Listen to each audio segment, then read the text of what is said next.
Most people are surprised to even hear an argument raised against political correctness because the core assumption is political correctness equals kindness, that it is about civility. I argue that it's not. The answers to poverty are globally available, but they are politically incorrect. Has the world become too woke to joke or to express yourself freely? Does it really address the imbalances of the past, or does it create greater divisiveness? Well, that's what we'll be discussing with our panel in just a moment. So what now? Does political correctness do more harm than it does good? That's what we're discussing tonight. And we've got to change this background to something more appropriate. My first guest is the author of several best-selling books. Douglas Kruger has gotten right down to examining whether or not political correctness works for society today. He's written a book, it's called Political Correctness Does More Harm Than Good: How to Identify, Debunk, and Dismantle Dangerous Ideas. Just the title fits on one whole page. Isn't PC culture meant to be all about kindness? Is it about protecting victimized groups after all? Well, that's what he looks at and discusses in his book. Douglas has been inducted into the Speakers Hall of Fame. He's a member of Mensa, which is the High IQ Society, and he holds a degree in philosophy. So Douglas, welcome to So What Now? Great pleasure to be with you. Thank you. Good to see you. Also here to look at where we draw the line when it comes to sensitivities is Lito Ntoba, who is a lecturer at Central University of Technology. He's a debater and socioeconomic analyst who is, in his own words, constantly obsessing about the end of the world as we know it. Welcome, Lito. Nice to see you. Thank you for having me, Gareth. I'm sorry about that obsession of yours. It doesn't sound like a good one to have. And finally, if political correctness is the way to go, what will happen to humor? Can we still share a joke without having to put disclaimers everywhere? Let's see if our final panelist can answer that. He is no stranger to many South Africans. He's a comedian, he's a media personality, he's a star of Comedy Central's Live at the Virtual Comedy Bar. It is Jason Goliath.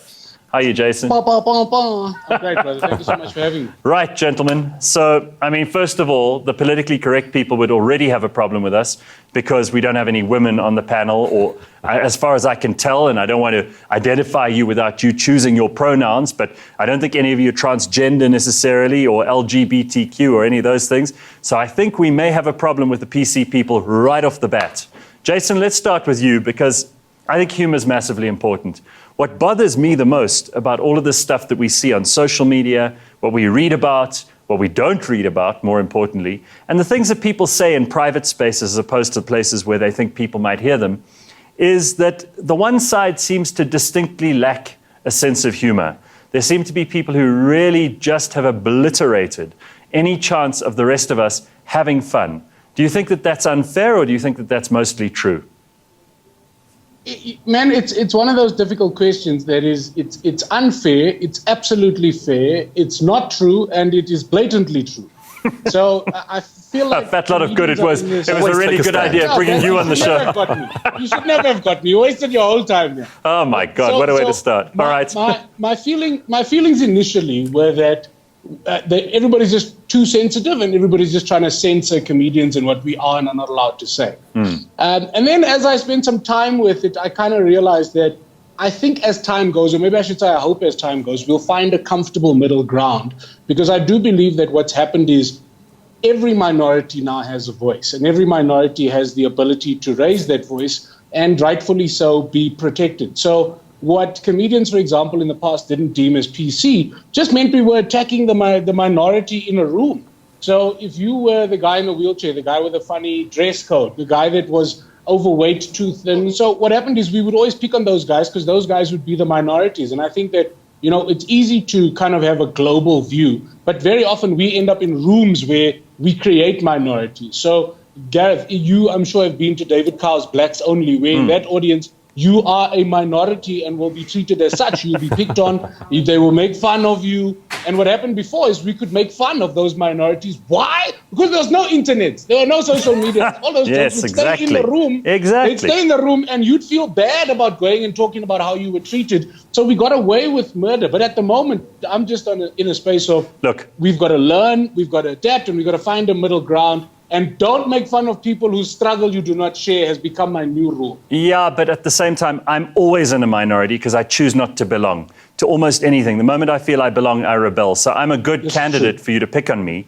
Having said that, I do think that there's something about a joke, and you can correct me if I'm wrong, you're the professional joke guy. Something about a joke that stereotypes come into, that is jokes are always at someone's expense, right? Even if it's someone who's not present. So are we now going to step so gingerly and on eggshells everywhere we go that we refuse to laugh about things that are obviously laughable and ridiculous? Human beings are ridiculous.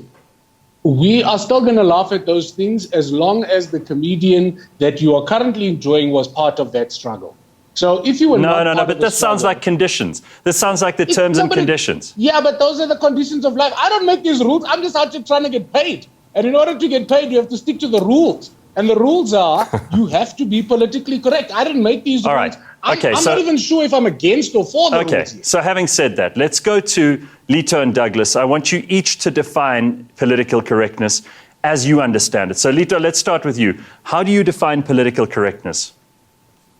So political correctness for me is all about the control of discourse, because in its initial phase, words were not just for fun, right?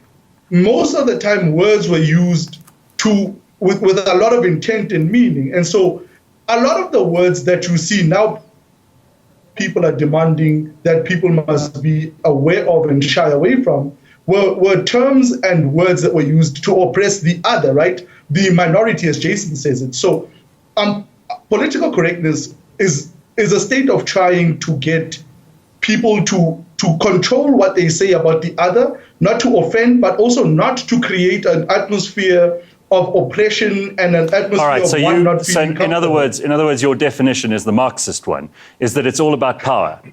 Am I wrong? I mean, it's essentially that words are power, and that words are used to enforce power, and that there's a power relationship between people.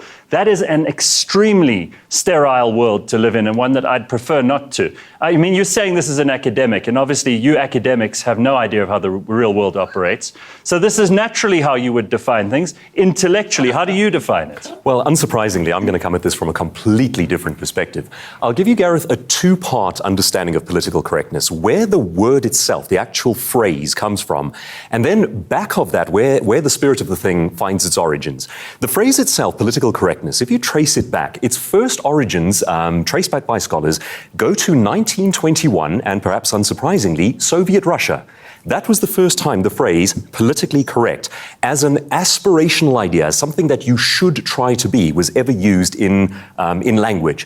Now that comes to us from something equivalent to Pravda, which is the government socialist mouthpiece. Right, which was propaganda. It was pure propaganda. Now, of course, the idea there is it was disseminated in order to help people to police one another. Right. And it begins with what you may say, then it progresses to what you may not say, then it goes further than that and it becomes what you must say. And that's where it starts becoming ominous.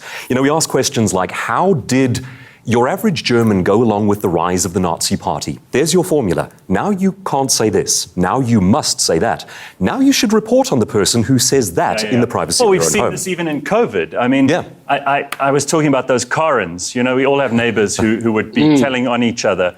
If you had a Brian, you had your brother and sister over, and you know, you've seen them anyway during COVID. Suddenly you wanted to involve the government in policing your neighbors. This goes to speech as well. But you said that that's the definition. That's the first origin. Part. What's the second? Yeah, so the second part goes slightly further back from that. It's the dawn of collectivism as a thought process and as a philosophy. It's down to one man, a philosopher named Rousseau. Today, Rousseau is Jean-Jacques Rousseau. Yeah, he is. He was Genevan-born. He's Parisian intellectual society.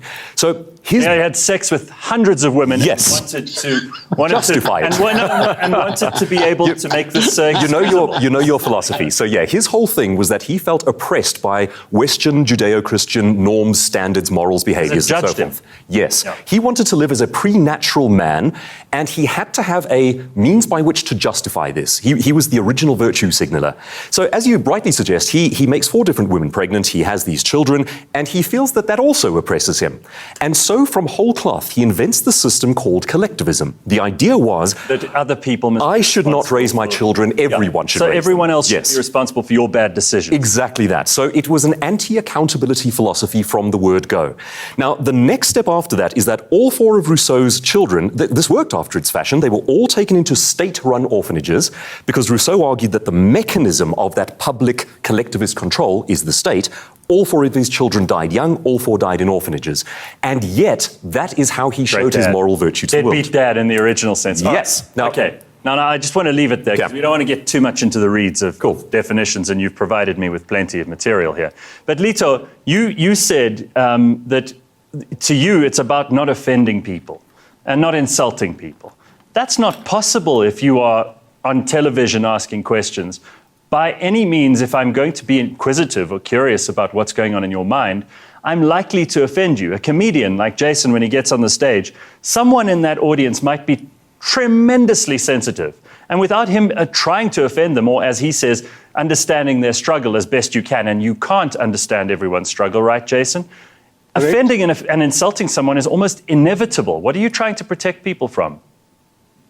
Right. So here's the one thing, right? I'm not saying don't offend people. I'm saying try not to offend people. For you on TV and radio, if you want to offend me, I complain to the BCCSA and I complain to the station that you're on. If Jason and I ignore you, I heckle him, and I will ignore you. I walk out. Yeah. Sorry, say that again. That's fine. So when Jason offends me, I will heckle him, right? Yeah. But so your right to offend me must be accompanied by my right to be offended and react to your offense and your offensiveness, right? And so the problem, I think, that when you're talking about how political correctness does more harm than good is basically who does it harm, actually, right? If political correctness is harmful, who does it harm? I would aver that it harms truth. I mean, doesn't it makes it very difficult for people to interact in a truthful, meaningful way if they're constantly trying not to upset and offend everyone with their words. You end up with politicians. That's all you get from this equation. Yeah. Can I give you a and by the way, let me just pick up on something. Yep. You said there you have a right not to be offended. That's, I'd say, the only thing you absolutely do not have a right to. Jason, you're smiling. No, you disagree. I have the right. I'm grinning because from my opinion, that's the choice. The choice is to take offense. I can't give offense. You choose to be offended by the things I say. I can be a polite member of society by, like I said, trying to understand where you come from, trying to sympathize and empathize with your struggle, and trying not to make direct fun thereof so as to ostracize you or to put you in any sort of discomfort. But what we are seeing at the moment is, I think audiences and the public are taking offense unnecessarily. It's almost like people don't watch shows anymore to laugh. They watch shows to take offense and find something that could possibly annoy them and that they could spin around. I'll give you a simple example. I called my last one-man show Menstruation Surviving a Wife. That is the name of the show on the posters. On the posters. Yeah. And I had women coming at me from all different angles going, that's experiential appropriation. I had to Google these terms. I don't know what that means. I Googled the term, and then my reply once I Googled was, watch the show. But this is my point. So I've seen your show. Before even watching the show. So I've seen your show, and if anything, it is extraordinarily thoughtful and empathetic rather than... Thank you. And it's very funny, obviously. That's what we're there Thank for. you. But it's not designed and attributed to and made and manufactured in order to upset people by any means. I don't know what kind of people go out of their way to upset people, but they can't be many, because I don't think people like that do very well at life. I don't think anyone wants to be around them. Douglas, you deal with lots and lots of people in writing this book. What kind of research did you do, and what do you find people's attitudes are to? Well, it was extensive, and I think most people are surprised to even hear an argument raised against political correctness, because the core assumption is political correctness equals kindness, that it is about civility. I argue that it's not. You touched on the idea that it is the opposite of truth, and I would look at it this way. Most people think political correctness here, spectrum, ugliness here, that it is unkindness as opposed to it. Those are the two opposite polar points. I say no. I say political correctness here and the truth here, and kindness or civility or the lack thereof can be applied at any point. Now, just to pick up on the idea of answering the question, who does it hurt if you're being politically correct? I'll give you an example, and the answer is at least half of our nation. We are facing 50% plus unemployment rates right now. We had a massive poverty problem going into lockdown. Now, the answers to poverty are globally available, but they are politically incorrect. And it becomes this kind of condescending approach where we say, We're not going to tell you what you should do because it might hurt your feelings. I'll give you an example of that. A group called the Brookings Institute has determined that globally, the number 1 and number 2 determinants of your upward or downward trajectory out of poverty. Now, these are not things that will make you rich. Go on. Finishing school, and coming from a family where both parents are still together, or that you're at least supported and loved by one of them. In variation, you are spot on. So replace finishing school with work ethic. Absolutely. So yes, that would fall under it. Work ethic is number 1. Faithful maintenance of a family is number 2. Now, the people who conduct this research try to share these answers, and they're told you're being unkind to the poor. Now, consider how condescending that is. I know lots of poor people who come from good families. Yes, absolutely. I know lots of poor people who have good work ethic. Yeah, absolutely. And in fact, you can take, for example, a professional woman in her 40s who is a single mother, and that will not make her poor. It is a global trend. It is the general demographic answer to the question, what takes you up or what takes you down? Listen, we're going to come back with this. I can see that Lito is bristling for a fight here. I'm glad to see it. Jason's smiling, and Jason's not just here to joke around. You can see he's got some serious issues on his head, on his head. Did I just say on his head? In his head. Big head. It's a big head. It's a big head. That cap with Goliath on it just contains it. So after the break, we'll take a closer look at what you've had to say on social media. I've got some great comments there about tonight's topic. The hashtag is So What Now? You can't just say, oh no, let's be politically incorrect in order not to coddle the poor.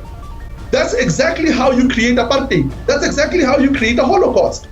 So what now? My guests still with me, Douglas Kruger, Lito Ntoba, and Jason Goliath. We're discussing whether or not political correctness has gone too far.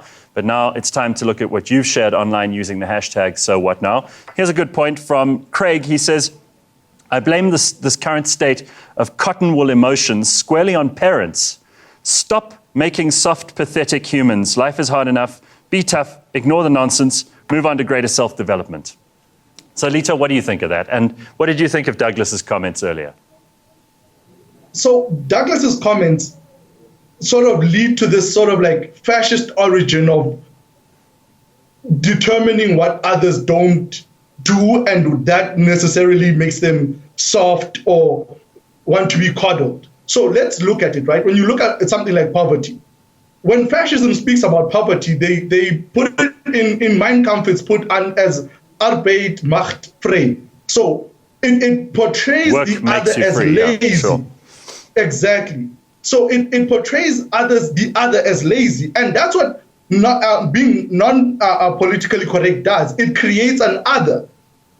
When you're talking about poverty in South Africa, it's so layered, so many issues. You can't just talk about the upward mobility. You have to talk about the repressive nature of how you got to that poverty. But the ignoring of that power creates the system where you think that right now we're on this like blank slate, and we're not, right? And that's why you need equitability.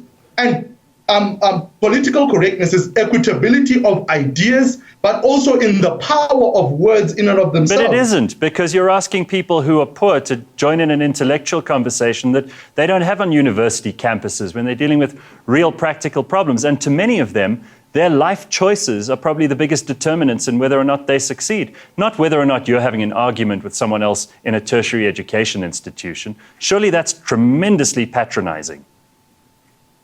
No, it isn't, right?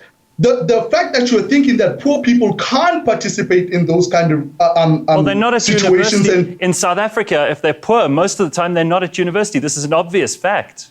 It's not controversial. But it doesn't mean, but the space is not only about university. You can have intellectual conversation anywhere. But the problem is the limiting of that conversation and trying to make that conversation just something inherently university-like. But it isn't. It should be that when you are talking about political correctness, it must be through everyone. But also, you can't just say, oh no, let's be politically incorrect in order not to coddle the poor.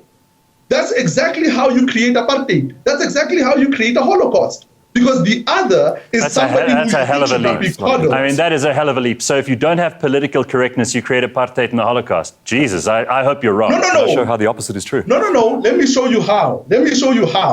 So you create an apartheid sort of atmosphere and a Holocaust sort of atmosphere by not checking speech, by thinking that freedom of expression just goes all over without being checked. Oh, I thought quite the opposite. When the state has control of speech, you end up with apartheid and the Holocaust.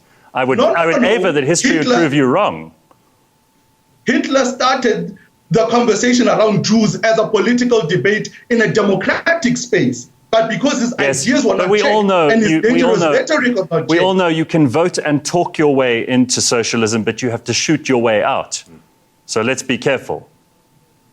Yeah, but the major issue I'm trying to show you here is that when you don't check expression, when you think expression should be free and unregulated at all, then what you risk doing but this is a straw man. Is authoritarian. Hang on, Lito. You're talking about something that doesn't exist. We're in a country where there are very, very well-defined rules around what is unacceptable speech, as in hate speech, trying to incite violence and that kind of thing. Those things are clearly illegal. Those rules are new, Gareth. Those rules are new. 1994. No, but those rules are brand spanking new. When we speak about the economy and we speak about who's rich and who's poor in South Africa, those rules don't apply. Those rules apply now, going forward for the new generations. But in terms of generational wealth, you and I both know those rules are brand spanking new. But that's a whole other... Are we having an economic discussion now? Because I thought we were talking about free speech. No, but you opened the economic discussion around free speech. And I have to agree with this, Brian, in terms of in South Africa, the rules are different, and we all have to be sensitive and understand. My point about my point about understanding everybody's struggle before you speak, for me, that still stands. So in South Africa, but that is impossible. When you meet someone for the first time, how do you know their struggle? Gareth, then you must be open to being accused of being politically incorrect. I'm very happy with that. I'm very happy with being called politically incorrect. Yeah. But the point that you are not agreeing to is there are instances, particularly in South Africa, where our past has to come into play regarding what can and cannot be said. Also, politically correctness doesn't mean you are aiming to offend. If one aims to offend, that's a very different conversation altogether. Of course, and I think that's where what Lito said earlier about intent is hugely important. If you go out of your way to intentionally be hurtful and harmful, you must take whatever comes back at you. I'm totally with you guys on that. I think that's something we all agree on. Totally. I want to read you something quickly. I read the most ridiculous headline in the world this week. So Kamala Harris is potentially the next vice president of the United States. Yep. This is an actual headline from a major news network. First Jewish husband of a female black South Asian vice president-elect. Now, do me a favor, but exactly what does that tell you about Kamala Harris's husband or herself that is noteworthy, except her demography, which is something that a statistician could tell you? If this is the level of political correctness, that we must celebrate the first Jewish husband of a female black South Asian vice president-elect of the United States, I think we have problems. I think we've run into a world where saying things like this is meant to be meaningful, but what it actually does is it completely diminishes the people you're talking about. Yeah. Douglas? And Foucault taught us that. All through human history, it used to be the best idea wins. The merit of the idea, not the person speaking. Once again, French philosopher named Foucault, he said, no, there is no such thing as a singular truth. I must observe you with the most sinister suspicions of your intentions, and I must see you as a mask for power. I must not hear your words as you represent them. Instead, I must go looking for the power advancing behind it. So in other words, it is about demographics and warring people. That doesn't sound like what Jason was saying, in that you must try to understand someone's struggles. No, in fact, and that sounds is like the opposite. Jason is exactly right in the sense that we should try to speak to real human beings. That is the exact opposite. But it's the genesis of warring tribes. This idea that you can't know my experience and I can't know yours and we are perpetually at war. It is anti-peace. Okay, so let's talk about social media, because Jason hinted this right at the beginning. He said now the world of social media has meant that we can all have a point of view, no matter how small our quorum, no matter how small our community, no matter how bizarre, the descriptors that would be used for Kamala Harris's husband might be on television in America.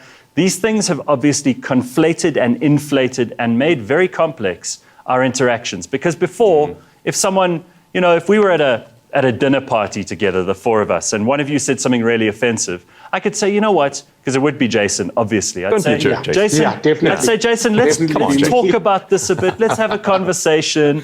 You know, I know that you mean well. You're not a nasty person, but of course now you don't know who these people are on social media. Now you tweet it. But you see these people who you don't know, and you always anticipate the Foucault version, that they are the worst kind of person. Yeah. And therefore, we find reasons to hate before we've even got to know the argument. And it goes to destroy the person. I mean, it goes beyond hate. It goes what do you think of that, Lito? Yeah. So because these groups were so small and insignificant, we assumed that they didn't matter. But the problem is, those are the minorities. Those are the people who are always in a position to be victimized and are always the ones who would be in the crosshairs or whatever hate there is in the world. So let's take like a joke from Jason, right? But a joke that was made in America, the whole, it's not Adam and Steve, it's Adam and Eve, right? It was a joke when it began until a member of Congress and the Senate used it in an argument against why gay people should not get married. Then you understand that those words have power, even though they are words from a joke. And so when you are being politically correct, those marginalized societies and peoples must also be in your mind and at the back of your Lito, I feel like there's a very thin line between cancel culture and politically correctness, or people expecting that. And I think that's where the lines are blurred at the moment. So there's this swell globally. This is not a South African problem. It's a global problem of people kind of jumping on the bandwagon and taking flames to burn whoever's in the spotlight at the moment, whether they agree with the argument or not, whether they have context or not. You have people kind of jumping in. So I'm an advocate for politically correctness, but I'm not an advocate for cancel culture and jumping on a bandwagon to destroy someone about something they said 10 years ago outside of the context of whatever the conversation is now. You don't go through someone's Twitter from 10 years ago. They did this to Trevor Noah. Find some joke that's now inappropriate and judge them by today's standards. So for me, that's cancel culture. That's not people who are advocating freedom of speech. I mean, do these people want the best for you? Most of the time, if the answer is no, you can ignore them. Now, I want to ask all of you this because I think that it's relevant considering what's just happened in the United States. We've got half of the country who voted for a man who I think everyone agrees is a really unpalatable, rather ornery, narcissistic egomaniac. I mean, that's putting it gently. But I think that one of the reasons people voted for him was not so much because they liked Donald Trump, but because they hate this cancel culture crowd. And I wonder if you'd agree with that. Douglas, what do you think? Absolutely spot on. I mean, I feel that Donald Trump didn't so much win as political correctness lost. Under the previous administration, we saw this great flourishing of identity politics and men in women's bathrooms and so on, and how you were obviously a hateful bigot if you in any way even wanted to discuss it. And I think that was the kickback to that. Now, of course, the danger there is that people then see Donald Trump as the logical opposite of political correctness. And I think that's where it goes wrong. Well, what do you make of the rise of this kind of because wherever there's an action, there's an equal and opposite reaction. So firstly, if I could jump in there, I think that what that U.S. election, if you look at how close those numbers were, I think that those elections were reflective of what's really happening in society. And the fact that we would love to believe that so many of our struggles have been won, the battle against racism, sexism, but I think that those numbers prove that it's just become awkward to be your true self publicly because of social media. So you can't be publicly a racist, but when you're in the booth, you can vote for white supremacy. When you're in the booth and nobody else is watching what you're doing. So for me, it speaks to a conversation that's not nearly done, in that we are able to have these politically correct conversations and pretend that everybody's fine and we're not racist anymore and we're not sexist anymore and we're not homophobic anymore. But when it comes to those booths and nobody can check who you're voting for, I still feel that what we've shown is half the USA is still sexist, is still homophobic. I don't know that that's fair, because then the opposite side's going to say, well, half the USA is a bunch of leftist nutcases who want to rampage in the streets. I don't think that's right. I think what we've got here is we've got two different points of view, and I think we've got to be careful to let them vent by free expression. If both sides don't get to say their say, they don't get to talk to each other, and joke it with each radicalizes other, people. and if social media doesn't keep polarizing us the way that it clearly is, we have echo chambers. And once those echo chambers aren't talking to each other, you can't talk about a United States or even a South Africa. We're going to end up with divided countries into ever smaller identity blocks. Lito, you have the last word. So for me, the biggest problem is that there was a referendum on hatefulness and unchecked speech, because Donald Trump lied and did everything, but people supported him. Do you know why? Because there was an erosion of power of the dominant group.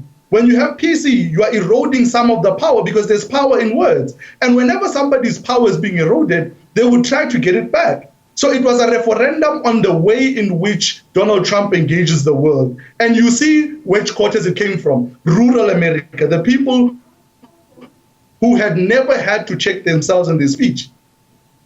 Well, that's an interpretation. I thank you all. We are pretty much out of time, but thank you all very, very much. Douglas, Lito, and Jason, thank you for chatting to me this evening. And next up, the doctor.